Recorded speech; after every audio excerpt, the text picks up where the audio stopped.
passer à la présentation du projet MAL Alpha de l'Axe 2. Cette présentation est faite par Victor Pozobon de la chaire de biotechnologie de Centrale Supélec, Machine Learning Enhanced Analysis for Algae. Je vous laisse la parole. Merci beaucoup. Alors, je vais partager mon écran. Si tout va bien, euh, vous devriez voir ma photo. Si quelqu'un peut me le confirmer, ce serait gentil. Et puis, on avance. C'est bon? Impeccable. Merci beaucoup. Tout d'abord, bonjour à tous. Donc, moi, je vais vous présenter un projet qui a été fait en collaboration entre la chaire de biotechnologie de Centrale Supélec et le centre de calcul Roméo. Donc, ce projet qui s'appelle MALALPHA pour l'acronyme, portait en fait sur l'analyse en machine learning de reading de cytométrie en flux. Donc, cette présentation va être divisée de façon extrêmement classique. Une introduction sur pourquoi la cytométrie en flux a du sens pour les algues, l'algorithme qui s'appelle DBSCAN qu'on a utilisé pour venir retraiter nos données en machine learning, une présentation cette fois de comment cet algorithme s'articule au sein de notre workflow, les résultats et puis une conclusion. Donc pour l'introduction, pourquoi vouloir faire de la cytométrie en flux avec les algues? La cytométrie en flux, c'est quand même quelque chose de particulièrement intéressant comme technique d'analyse. Ça nous permet, nous, pour les algues, de suivre des paramètres qu'on va pouvoir relier à des choses comme le taux de lipides, qui sont des choses qui sont assez intéressantes autrefois pour une application biofuel, mais aujourd'hui aussi pour des applications nutraceutiques. Mais on a aussi quelque chose qui est très très important pour les microalgues, c'est que c'est des organismes qui ont une tendance à stresser pour, disons, déclencher l'hyperaccumulation de métabolites secondaires d'intérêt. Donc là, on va parler d'hyperaccumulation de pigments, d'antioxydants, et les stress, c'est de la salinité, de la température. Ce qu'il y a d'embêtant, c'est que ces stress, s'ils sont trop forts ou mal adaptés, ils vont conduire à une perte de la culture. Et ça, c'est assez difficile à quantifier. Ou alors, si vous le quantifiez trop tard, c'est-à-dire j'ai perdu ma culture. Et donc, vous avez perdu tout votre batch. L'idée d'une analyse en cytométrie pour ça, c'est de voir comment vos cellules réagissent à ce stress et si elles partent oui ou non dans la bonne direction. Et donc, nous, typiquement, on s'est focalisé en fait dans le cadre de ce projet sur l'analyse de la viabilité de la viabilité des cellules. Donc, ce qu'il faut voir, c'est qu'il existe déjà des techniques justement pour la viabilité des cellules. Par exemple, dilution en série et comptage sur boîte. On a aussi des méthodes de marquage. Par exemple, Evan Blue, rouge du Nil. On a aussi d'autres choses comme du bleu de méthylène. On peut aussi faire des assais pour aller voir quelle est la quantité ATP. Mais tout ça, c'est des choses qui sont en général longues, demandent pas mal de manipulation, des fois incluent des délais qui sont assez importants, parce que la dilution en série, si vous opérez un process, vous avez, comment dire, vous avez besoin d'attendre une réponse. Et la réponse des microalgues en CFU, elle est très longue. On peut être de l'ordre de la semaine. Et vous n'avez pas une semaine à attendre si vous devez prendre une décision process. La cytométrie en flux, elle, ce qui est intéressant, c'est qu'on peut faire un prélèvement et on peut l'envoyer directement en analyse. Sous réserve, bien sûr, de faire un peu de marquage, de le diluer, mais c'est des choses qui peuvent rester très rapides. Alors bien sûr, toutes ces techniques, elles ont leurs propres avantages et leurs propres inconvénients. Bon, elles ont toutes un biais opérateur qui est forcément le cas. Je veux dire, vous ne diluez pas, vous ne comptez pas de la même façon. Pareil pour la cytométrie, vous ne marquez pas forcément de la même façon. Vos dilutions sont plus ou moins bien faites. Et derrière, ce qui se passe, c'est que pour la cytométrie, on a aussi un problème d'analyse des résultats. Et donc ça, on va y revenir. Donc la cytométrie, pour ceux qui n'en sont pas familiers, l'idée c'est qu'en fait on prend des cultures en suspension, donc les microalgues s'y prêtent extrêmement bien. On les passe dans un système fluidique qui est ce qu'on a en haut de la figure 1, qui va venir individualiser ces cellules. Donc on les sépare, on les dilue aussi beaucoup quand même avant, et elles vont passer une à une devant un laser. Ce laser va les exciter et elles vont réagir à cette excitation. Cette excitation, en fait, vous allez pouvoir avoir une interaction avec les molécules présentes dans les cellules. Pour les microalgues, on a une interaction très forte avec la chlorophylle qui va venir plutôt fluorescer dans le rouge, par exemple. Mais on peut aussi ajouter d'autres molécules, comme par exemple du cybergreen, du propridium dur, de la, fluorescéine diacétate, ce genre de choses, qui vont permettre d'être des marqueurs d'autres activités. Donc nous, dans notre cas, ce qu'on a fait, c'est qu'on a pris nos cellules, on les a analysées avec deux marqueurs. Un marqueur qui est un marqueur de perméabilité membranaire du pays et un marqueur qui est un marqueur d'activité estérase. Donc ça, on va voir ce que ça donne sur les graphes.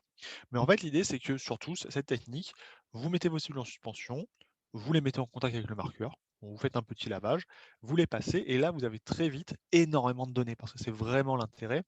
C'est que globalement, on a de l'ordre de 6 000 événements par seconde, donc on peut analyser une très très grande quantité d'individus. Et si votre sampling dans le bioréacteur est représentatif de la population, ici vous avez comment dire, accès à toute la diversité de la population. Donc c'est vraiment très très puissant. Donc voilà à quoi ça peut ressembler. Donc là, on a les 5 dimensions d'analyse que nous on a fait. Donc la première, c'est la taille en bleu, la deuxième, c'est la complexité du cytoplasme en noir, et après, on a des signaux de fluorescence. Donc sur un premier canal en vert, un deuxième canal en orange et un troisième canal en bleu. Et en dernier, on a une petite carte où on trace l'un contre l'autre. Donc là, c'est un mélange de cellules vivantes et mortes, et en fait, on voit que les tailles, bon, ça bouge pas beaucoup. Sur l'aspect, comment ça s'appelle? Granulo en noir, on a l'impression d'avoir 2 populations et puis après, sur le signal en vert, on a aussi 2 populations et pareil pour le signal, en orange. Et donc la dernière carte qu'on a en fait, c'était, le signal en orange contre le signal, en vert, et ça permet effectivement de ségréguer 2 populations qui étaient ce qu'on avait fabriqué comme mélange. D'un côté des vivantes, d'un côté des mortes, et ça on peut assez facilement les identifier. On sait, après avoir appris, donc c'est-à-dire on a mis que des mortes et que des vivantes, que le cluster du haut plutôt dense, c'est des mortes, et le cluster qui est sur la, comment ça s'appelle, droite en forme de banane, c'est des cellules vivantes. Et là, en fait, il y a un petit problème qui se pose, c'est que bon, les tracés qu'on a, ils sont jolis, c'est moi qui les ai faits à la main, mais comment est-ce qu'on détermine de façon répétable, d'opérateur à opérateur, les frontières de ce cluster? Parce que nous, in fine, avec la machine, on vient dessiner des polygones, et donc on prend ou non des cellules. Et ça, c'est, comment dire, il y a quand même deux choses. Il y a un biais parce que chaque humain prendra plus ou moins de cellules selon s'il a envie d'être généreux. Les scientifiques étant aussi des humains, on peut vouloir avoir une tendance des fois à, alors, parce que c'est très facile et j'ai vu beaucoup de gens le faire, à biaiser un peu les résultats. On voudrait qu'elles soient un peu plus vivantes que mortes, ça nous arrangerait bien. Donc ça, il peut y avoir ça et c'est assez facile. Et ensuite, il y a aussi une dimension qui est que c'est fastidieux. Hein, là, faut pas se mentir, aller tracer des polygones en permanence, c'est pas super super. Donc nous, on s'est dit, c'est des activités, identifier des choses dans une image, parce qu'au final, ça revient à ça, pour lesquels le machine learning est assez fort. Le machine learning, en fait, globalement, c'est une branche de l'intelligence artificielle, tout le monde en a déjà entendu parler. On va parler ici de 2 catégories qui sont des catégories d'apprentissage supervisé. On parle de classification, il s'agit de reconnaître ici des objets, les ségréger, donc le cluster de mortes, le cluster de vivantes. Et donc là, en général, on donne une base de données d'apprentissage avec des cellules qui sont labellisées mortes, vivantes, mortes, vivantes, et l'algorithme apprend et construit ses règles lui-même. Donc ça aurait été une première approche. Nous, on a choisi une autre approche, qui est une approche d'apprentissage non supervisé. Donc là, l'algorithme a simplement des règles, il n'apprend pas. C'est-à-dire qu'il va simplement exécuter ces règles. Et si ces règles sont globalement cohérentes, vous pouvez retrouver ce que vous cherchez initialement. Donc pour le clustering, c'est-à-dire le fait de reconnaître des objets ségrégés dans l'espace, vous avez une super méthode qui s'appelle DBSCAN. Donc elle est un peu vieille, elle a des limites sur lesquelles on va revenir de façon extensive, mais elle est assez facile à comprendre, et donc je vais vous la présenter. Donc DBSCAN, c'est proposé par Martin Ester en 96 pour Density-Based Spatial Clustering of Application with Noise. Grosso modo, ça veut dire trouver des clusters dans un environnement qui n'est pas si facile que ça puisqu'il y a un peu de bruit. Il se construit autour de 6 règles, mais in fine, on va le voir de façon graphique. On va définir en fait dans un nuage de points qui est illustré en bas du slide, 3 types de points. Un point qui va être un point dit de cœur ou de core, un point de frontière, border, et puis un point dit de noise. On a 2 critères de recherche qui sont en fait un rayon de recherche dans l'espace. Donc là, on parle d'espace à une dimension, mais c'est représenté en 2 dimensions ici, donc c'est, comment dire, un disque. Et un certain nombre de points pour définir, si présent dans ce rayon de recherche, le point comme un point de cœur. Donc ici, moi, ce que j'ai pris, c'est que j'ai décidé que s'il y avait 5 points dans mon rayon de recherche, je considérais que je suis dans un point de cœur. Donc l'algorithme, ce qu'il va faire, c'est qu'il prend un point au hasard au début. Donc là, il l'a pris au centre parce que c'est visuellement plus joli. Il va regarder à une distance qui s'appelle EPS, c'est le nom du paramètre chez eux, mais qui est en fait le rayon, combien il y a de points à l'intérieur. Donc là, il regarde. Et il y en a effectivement, pour le coup, bien 5. Donc il valide le critère, j'ai plus de 5 points, enfin 5 points ou plus, et donc je suis sur un point de cœur. Donc je le colore. Et ensuite, il va chercher un point qui est un point adjacent. Donc il reprend un point qu'il avait identifié, il regarde combien il y a de points voisins là-dedans, et puis là, il y en a encore 5, donc c'est la figure 6, c'est aussi un point de cœur. Et on va continuer comme ça. Donc là, ça continue, ça itère sur tout le dataset et donc on va continuer en figure 7, donc on descend un peu vers la frontière et en figure 8, on arrive vers un point qui est effectivement relié à un point de cœur, mais par contre, lui ne valide plus ce critère qui est 5 points minimum dans le rayon de recherche. Et donc là, on arrive sur un point qui est un point défini comme une border, c'est-à-dire je suis relié au cœur du cluster, mais par contre, moi-même, je ne peux pas propager le cluster, donc je suis en fait la frontière. Et donc avec ça, on va arriver à partir d'un point, regarder ses voisins, et ainsi de suite. On arrive à la frontière, donc là, on ne va pas forcément continuer à explorer. On repart un peu en arrière, on prend l'autre point voisin. Ah tiens, lui aussi, c'est une frontière, et ainsi de suite. Et on arrive comme ça, en fait, à délimiter graphiquement un cluster, sa frontière, et tout ce qui, au final, ne sera pas dans le cluster, hop là, sera catégorisé comme du bruit. Une fois qu'il a fini avec un cluster, bah, il reprend un des points qu'il n'a pas analysé jusqu'à maintenant et il peut trouver un deuxième cluster à côté s'il y en a un deuxième comme dans notre cas. Et en fait, avec ça, vous avez in fine différents clusters qui ont un cœur, une frontière, et puis les points qui ne sont nulle part ne sont pas forcément associés à un cluster. Donc ça, c'est une différence par rapport à certaines méthodes de clustering qui vont de toute façon associer un point à un cluster. Ici, c'est pas, comment dire, c'est pas le cas. Et donc, c'est assez, comment dire, c'est assez intéressant parce que si on revient un peu en arrière, ce que j'ai pas dû mettre, Coquinou, on voyait quand même que sur nos readings CITO, il y avait quand même un peu de bruit dispersé partout. Donc, le fait d'avoir quelque chose qui est capable de cibler les clusters et isoler le bruit, c'est quand même une vraie force cet algorithme. Donc, une fois qu'on a fait ça, c'est bien, on a eu un cluster dans un cas particulier. Donc l'illustration que j'ai proposée est assez simple. Ce qu'il y a de gênant, en fait, c'est que ce qu'on voit, c'est que le vrai critère, c'est un critère de densité de cluster, parce que si vous avez un rayon de recherche et un nombre d'éléments dans ce rayon, ça vous donne une densité qui est en fait un nombre sur un volume. Donc ça, c'est un critère, et c'est un critère qui est fixé par l'humain et qui est fixe. Donc on peut essayer de le moduler, mais c'est pas forcément extrêmement pertinent parce que on va se rendre compte que si on met des conditions trop strictes, on veut une densité trop dense, on peut passer à côté de clusters qui sont lâches. Et si on met des conditions trop, comment dire, trop légères, on accepte tous les clusters qui sont très peu denses, et ben, au final on va tout mettre dans un cluster. Donc il existe des variations qui trouvent qui permettent de différencier des clusters de différentes densités, par exemple l'algorithme Optics. Nous, le workflow qu'on a utilisé, c'était un workflow un peu plus simple. On a dit qu'on avait 2 clusters, donc c'est ce qu'on a ici sur la petite vignette. On sait qu'ils ont des densités différentes, donc ça c'est en jouant un peu avec nos datas. Donc ce qu'on va faire, c'est qu'on va d'abord aller chercher un premier cluster avec une densité forte, qui sera le cluster de cellules mortes, et ensuite un deuxième cluster avec une densité plus faible, qui sera le cluster de cellules vivantes. Donc ça, c'est ce que je résume un peu ici. Globalement, il y a aussi d'autres éléments qui nous permettent de faciliter la recherche. Par exemple, le signal en taille FSC n'est pas discriminant, le signal en fluorescence de chlorophylle FL3 n'est pas discriminant. Ça, c'est une très bonne nouvelle parce qu'en fait, tout ça, quand on le fait avec, dans notre cas, 100 000 points à chaque fois, ça demande une puissance de calcul qui est colossale, une parallélisation, et c'est pour ça qu'on s'est allié à Romeo pour pouvoir faire ces analyses-là. Donc aujourd'hui, on a un workflow qui est streamliné, mais il y a tout cet aspect de développement, calcul parallèle, et en fait, réduire la dimensionnalité, ça a été un point important et un point, je ne dirais pas vital, mais c'est un peu l'idée.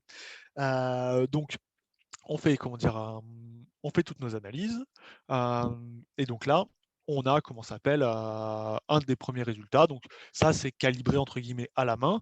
On trouve des paramètres qui fonctionnent pas trop mal et on voit qu'en fait, oui, l'algorithme peut faire ça. Donc là, on a une preuve de concept qui est de dire je ségrège d'abord les mortes, ensuite les vivantes, et ça fonctionne pas trop mal. Ce qui est gênant, c'est que là aussi, on voulait enlever un peu de subjectivité humaine. Et quand on choisit tout ça plus ou moins à la main, vous avez toujours en fait justement la maîtrise de ce critère qui est le critère de fitting. Donc nous, on est allé un peu plus loin que ça et on a fait 7 cas de validation qui sont des mélanges contrôlés de cellules vivantes et mortes dans différentes conditions. Et on a en fait défini une fonction objective qui est l'écart de la prédiction de la taille du cluster de vivantes et de mortes par rapport à ce qu'il doit être en vrai. Donc c'est ce qu'on a ici en haut. Et on a cartographié l'espace, qui était l'espace des paramètres qui nous restaient et que l'humain pouvait faire varier. Donc on a en fait en figure 12 une carte qui est la carte qui nous dit quelle est l'erreur faite par l'algorithme en fonction des valeurs, des paramètres que l'humain peut spécifier. Donc ça aussi, très très gros calcul parallèle, demande énormément de temps pour aller chercher toutes les valeurs. Donc encore une fois, Roméo nous a bien tiré d'affaire, on n'aurait pas pu faire ça sans eux.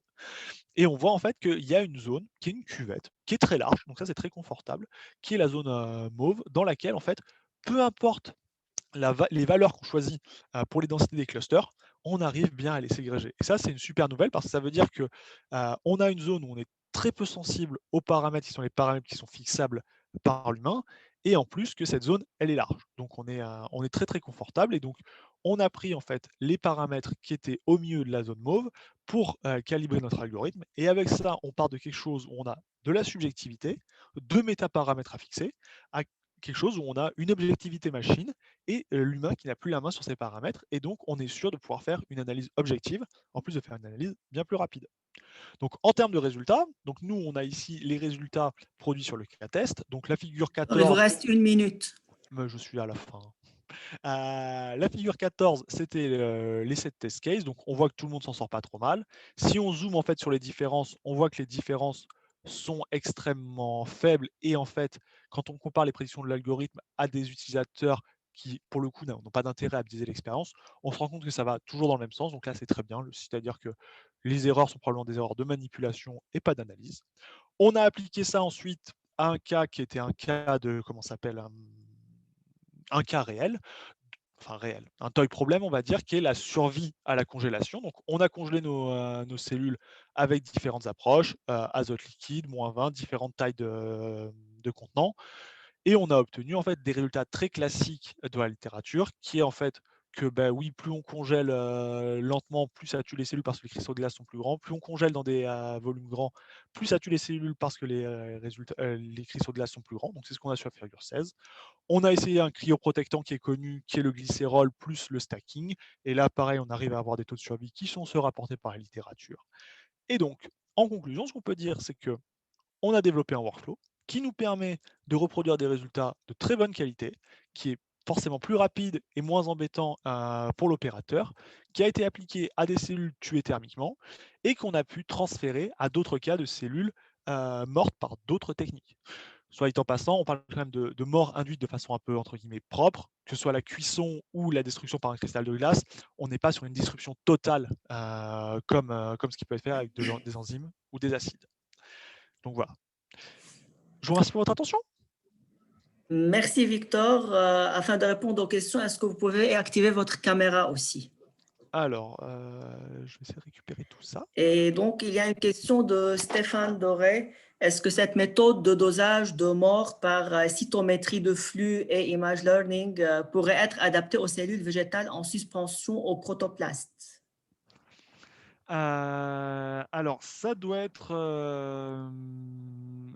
possible. Il faut quand même que vos protoplastes supportent le passage en cytométrie. Ça va peut-être plus ça le problème. Après, tout ce qui va être le workflow d'apprentissage et autres, ça sera similaire. Par contre, sur les protoplastes, ça dépend de quoi on parle, parce que la cytométrie, vous pouvez avoir des effets de taux de cisaillement dans les tubulures qui peuvent être embêtants à certains moments, même si les débits peuvent aussi être ajustés pour être très faibles. Donc c'est plutôt là-dessus que moi je mettrais ma réserve, mais sinon oui, ça me paraît tout à fait possible. Par contre, je suis désolé, ah voilà, enfin j'ai la caméra. Très bien. Est-ce qu'il y a d'autres questions? Merci Victor. Donc, Avec